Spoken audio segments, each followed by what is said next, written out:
Shochiku Studios, many decades ago, was one of Japan's most successful film companies until some competing studios came on the scene and produced more successful films, including some in the horror genre.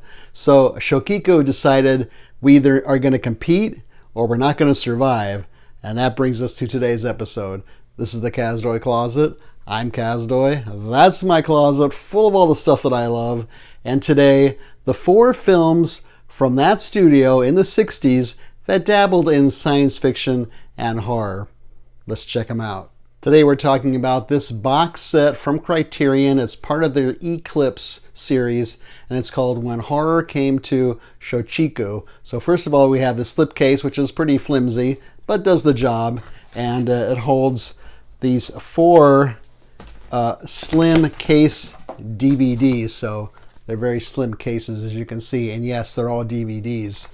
Now, the first disc comes with a 4-page booklet inside, which is just text, is all it is.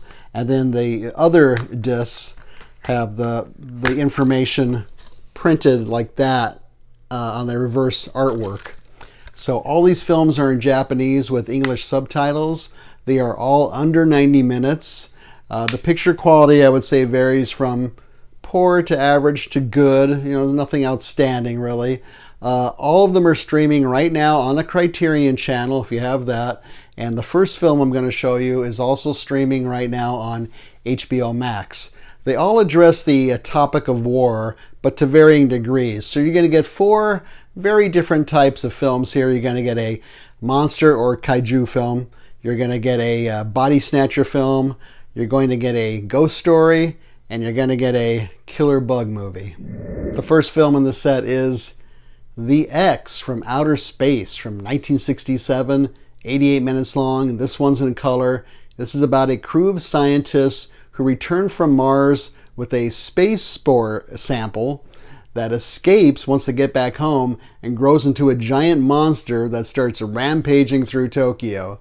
So let's talk about the special effects here.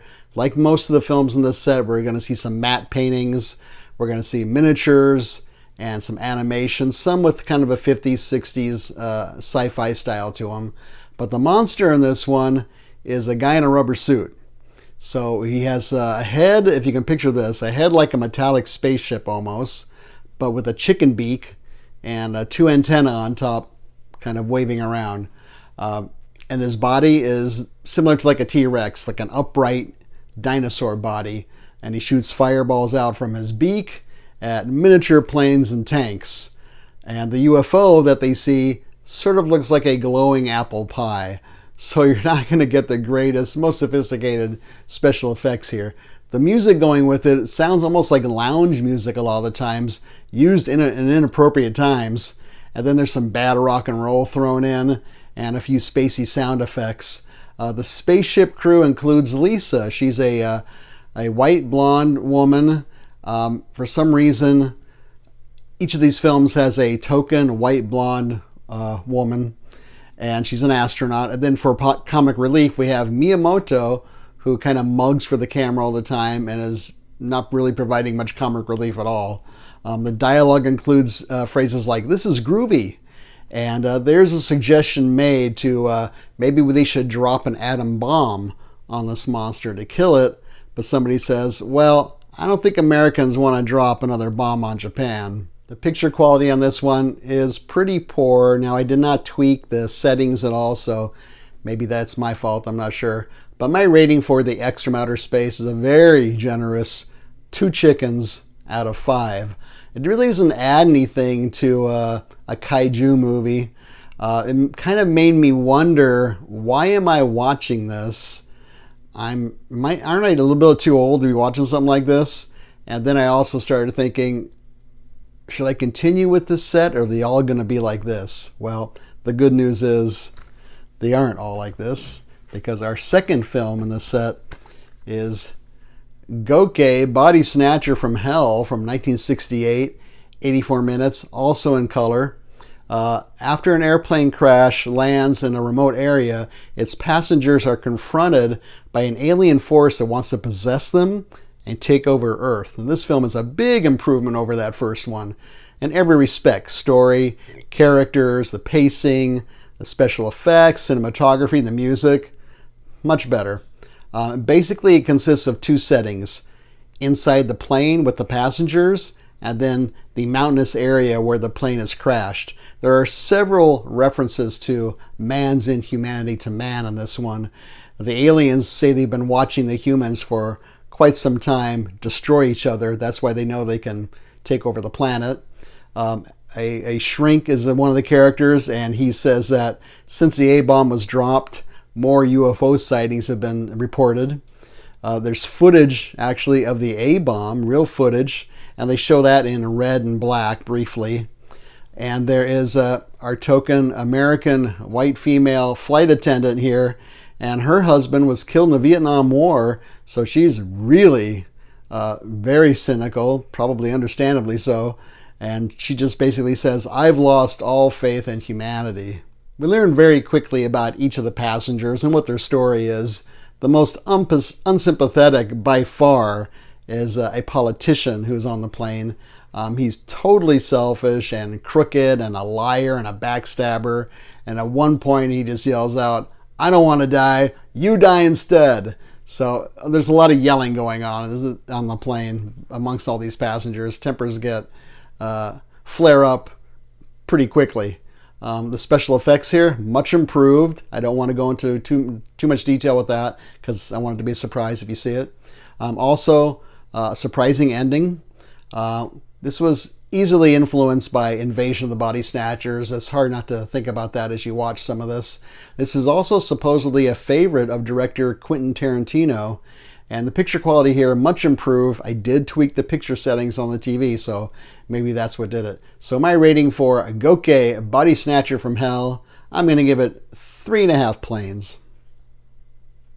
Our third film in this set is The Living Skeleton from 1968. This is 80 minutes long. This is the only one in black and white in the set.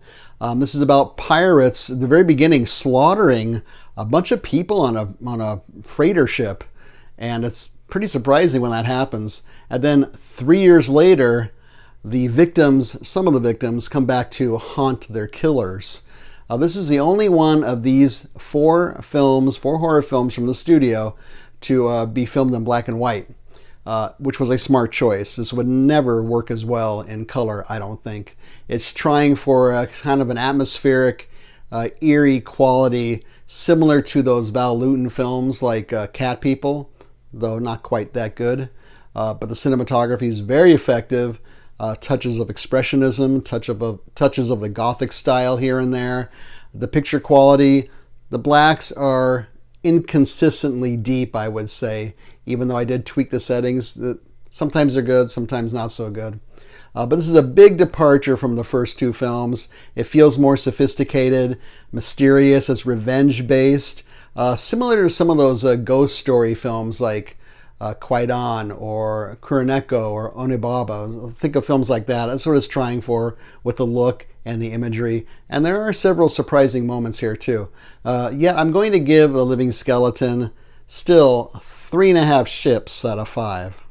The final film in this set has the ominous title of Genocide from 1968. 84 minutes. Once again, we're back with a color film. This is about a group of military personnel who's transporting a hydrogen bomb, and they're forced to parachute out of their plane along with the bomb when they're attacked by a swarm of killer insects. This is easily the most overtly anti-war film in this set. There are several references to World War II, including some footage from World War II in black and white. There is our token blonde female again. She's haunted by the war, doesn't trust mankind at all. She was also, we learn, in Auschwitz, and we see some Holocaust photos included here too. One military guy is suffering from PTSD.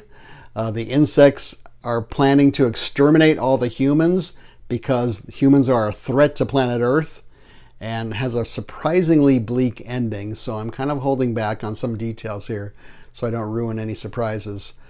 My rating for Genocide, I'm going to give this one also 3.5 bugs out of 5. So this set retails for $60. Of course, if there's a Criterion sale, you can get that for half price, but on the Criterion website it says currently unavailable. It is listed on Amazon for a good price. You might try other vendors. Like I said, it is on all those 4 films are on the Criterion channel right now. You can check YouTube. They might be streaming there for free. I'm not sure. But feel free to leave a comment or suggestion down below here. Any films similar to these that you would like to recommend? Leave a thumbs up. Don't leave a thumbs down. Subscribe would be great. Share this with your friends and neighbors. Subscribing is free. Also free is we're on the Letterboxd app. Under the Kazdoy Closet, there's a link in the notes down below for that. That's where we leave brief written reviews of other things we're watching. Most recently, the films Infested and House of the Devil. So the closet's going to be closed for renovation, kind of, for about 2-3 weeks. So we'll see you back then in 2 or 3 weeks. Thanks for watching. See you later.